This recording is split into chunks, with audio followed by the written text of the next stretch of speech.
So I just want to do a video really quick to kind of explain a situation that happened to us yesterday, and I'm not really sure when I will post this, but I definitely have to at least talk about it because it's insane, and stuff like this always happens to Alexa and I. Always. It's always the 1%. So we went to Epcot yesterday for a couple of hours. For those of you that do not know, Epcot is one of the Disney parks in Orlando, Florida, Walt Disney World.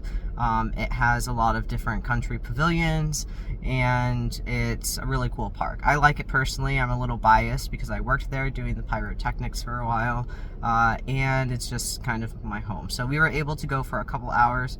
It was super cool. We actually ate up a lot of the booths and drank at a lot of the places, and it was good to just kind of have that experience because as locals, for those of you that do not know, Alexa and I met, through Disney and really through Pride. So as locals, we don't really get, that experience as to go and do things around, the parks because why would we spend money? It's so expensive. So Food and Wine right now, or I guess it's kind of happening all the time, I guess. So they have a lot of little booths. So we did the basic drink and eat around the world and a couple of other details that I'm going to put together in a reel for you to see. But I wanted to do this video to talk about a really, really, really bad experience that happened yesterday. And I want to talk about it because it is important to be transparent, and it could happen, I guess, right? So when I come to town, my cousin is so awesome and lets me borrow her car, right? So we're leaving yesterday, and we realized that we were so excited at Epcot that we didn't notate where we parked. So when we got to leave, we were on a very strict timeline because we had to go to lunch with someone and then go home and change, and then I had my high school reunion that evening. So we were on a very tight time frame.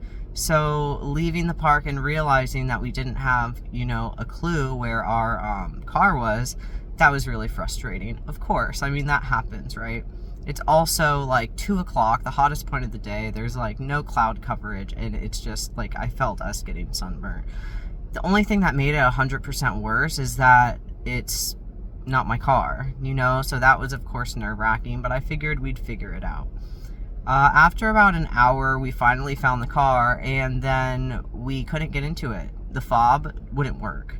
And because of the type of the car, it doesn't really have a way to manual open it. Like, you have to kind of pop it under the door handle, and that wasn't working either.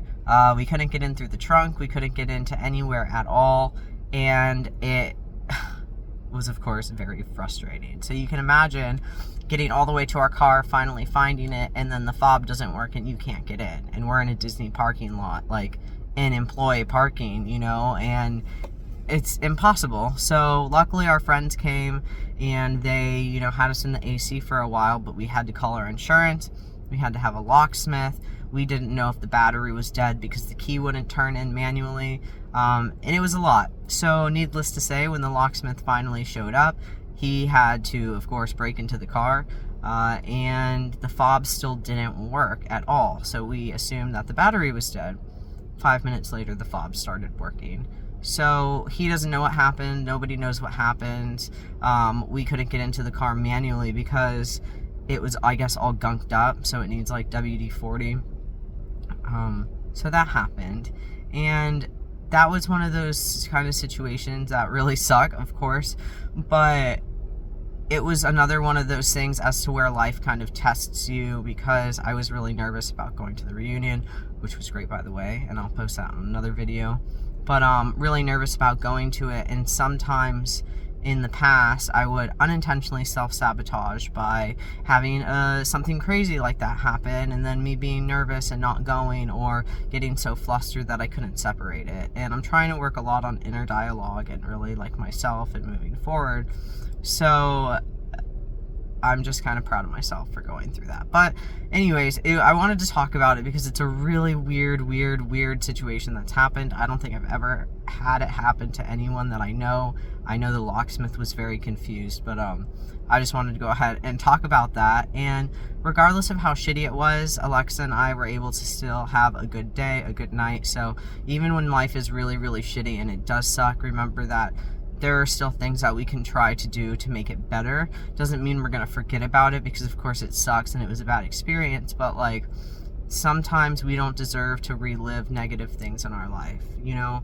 And I have a lot of anxiety, and I unintentionally go back to think, oh, well, I should have done this, well, I should have done that, and replay things. And then now I've been trying to catch myself to realize they don't live rent-free in my brain. Like, I don't deserve to be able to have to go through this like all the time, over and over.